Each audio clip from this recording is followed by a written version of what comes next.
Afterwards, the adhan for Fajr would be given. And the Prophet ﷺ, after the adhan, he would perform 2 rak'ats for Fajr, 2 rak'ats of Sunnah.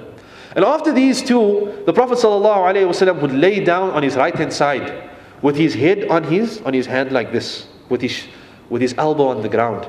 And he would wait for Bilal to give the iqamah.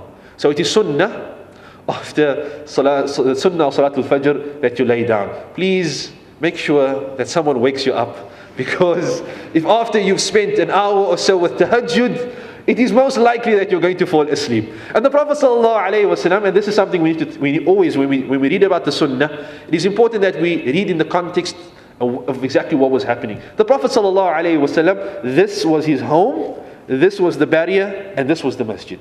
So even if the Prophet ﷺ happened to fall asleep, someone right next to the masjid was going to remind him. If you live a few kilometers away from the masjid, there's going to be some difficulty in this. Okay, so you need to make sure that someone's going to wake you up if you're going to follow the Sunnah, and especially for the sisters, because most sisters don't go to the masjid, for Salatul Fajr or for any salah. Not that they can't go, but for the brothers, it's compulsory for you to go, inshallah, right? Although in the Shafi'i madhab, they say that it's fard kifaya. But even in that, you want to make sure that you are helping your brothers fulfill their communal obligation, okay? The Prophet ﷺ, after the Fajr Salah, he would sit at his place of Salah until after the sun rose.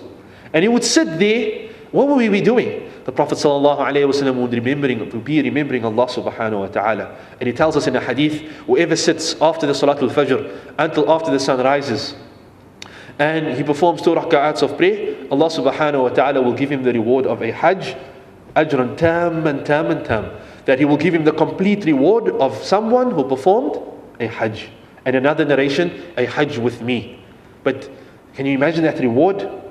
The reward, subhanAllah, just spending about an hour and 10 minutes after Salatul Fajr and sitting and not doing anything which is of no benefit, but rather remembering Allah subhanahu wa ta'ala and worshipping Allah subhanahu wa ta'ala for that time.